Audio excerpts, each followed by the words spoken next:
welcome back to Guys Night Lab. I'm Jesus. I'm Jordan. And welcome to another edition of Halloween Nights, 25 Years of Horror. And today we are on 2013.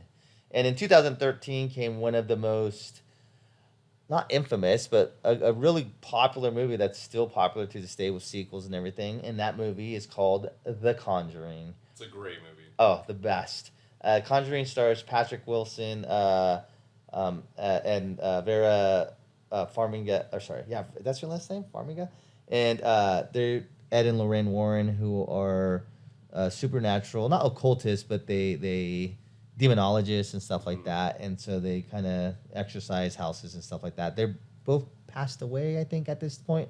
But yeah, but this is the movie that... You mean the real life couple? Yeah, the real life couple, yeah, the Warrens. So this movie is the one that introduced Annabelle to you, so that's kind of like a Halloween horror staple now. Yep. And it kind of opens with that scene with just like the face of Annabelle and all these creepy things, and it's pretty awesome.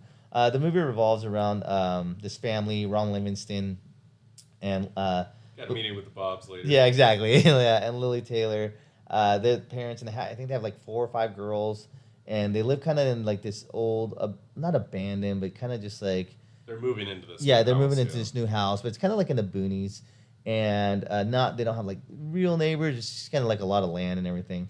And he's like a truck driver, and just like the setup to this movie, just like all these little weird, creepy things start happening, and then it just gets getting more intense and more intense and more intense. There's so many good things and so many more like creepy things that happen in this movie. It's a movie that's like just grabs you. It's intense. It's creepy. It's scary. It's stressful. Yeah, what do you think, Jordan? Yeah, I love it. I actually just showed this one to Janelle last year for Halloween. Oh, she'd never seen it? She had never seen it. Oh, okay. So it's one of my favorites for how intense it is. I appreciate it because it's intense. It also has, some levity. You're really rooting for the family. Mm-hmm. I felt like they cast it really well. Like, all the actors do a great job. And especially, what's the wife's name? Lily Taylor? Yeah, Lily Taylor. Like, she does a great job. Ron's great in it. The Warrens, the actors who stars the Warrens are awesome. I like Patrick Wilson. I don't know why. He's a guy I always like in movies. But... yeah, I really enjoyed the pacing of it. I enjoy the flow. The scares are legitimate. Like, oh, yeah. He has a good mix of jump scares, but then also just really eerie, quiet, slow moments. And I thought they did a fantastic job with it. Yeah, it's like I said, it's a great movie. Definitely a Halloween staple for most. Plus, anytime you're dealing with demonic possession stuff, it's like that always makes it extra creepy. For sure. And especially when you realize too, you're like, oh, this was based on a true story. How absolutely. Terrifying. Yeah. And so whether like you believe in that or not, and a lot of people do, and just the realities of what that could be it's a lot creepier. And imagining if that was you and your family. Absolutely, for sure, and especially like not the abandonment, but the being out in the boonies and stuff like that, like isolation of just like, oh, okay. But yeah, like I said, it's a Halloween staple. The sequel is really good too.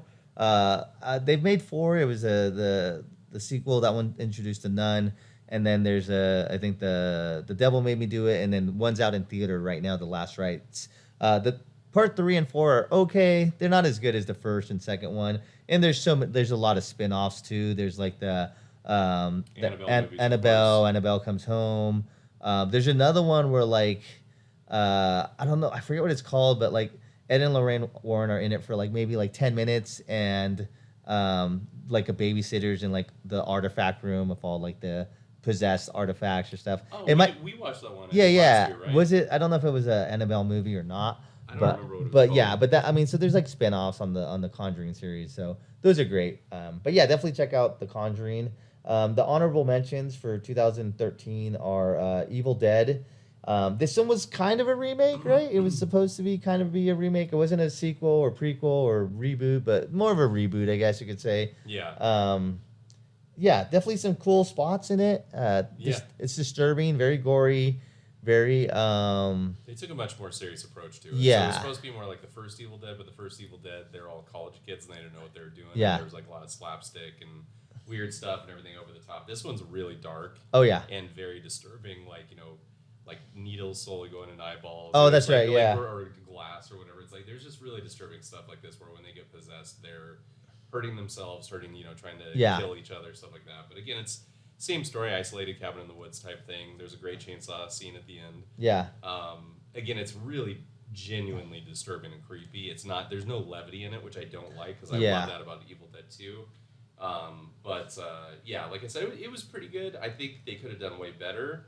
They just tried to make it as eerie and gross as possible, I think. Yeah, I think that's what you said. I think like in the original when they got possessed, there's a little more like slapstick. It was still creepy, but a little more kind of like relief of laughter in a sense. Mm-hmm. Where this one was like when they got possessed, they were just there's a lot of self harm, which was like, oh, that's a little disturbing. I know the like torture-y vibes, yeah, and so it was weird. So just be aware of that. And then the other one that came out was The Purge, the original one. I think there's like 5 of them now, and they've gotten. I'm just telling you, I still can't believe I've watched all of them. I haven't seen all of them. The Purge, the first one's really good. I mean, it just has to do with like what if killing or it says what if crime was legal for one night.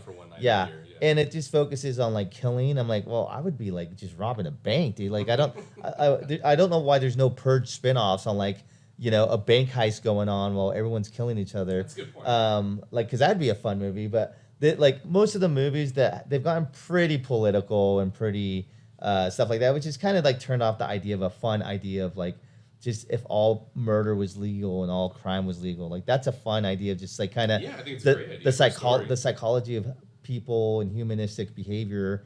That's a lot cooler to me than political ideas of how people behave because of socioeconomic factors. And I get it, but I like more of a psychology based, doesn't matter what your race, gender, political affiliation or whatever, just what would you do, Right. And so but it's still a good movie. Ethan Hawke stars in it, and yeah, so for Halloween Nights 2013, definitely check out The Conjuring. I mean, that's the coup de grace. Oh, yeah. Probably one of the best horror movies of that decade, of the 2010s.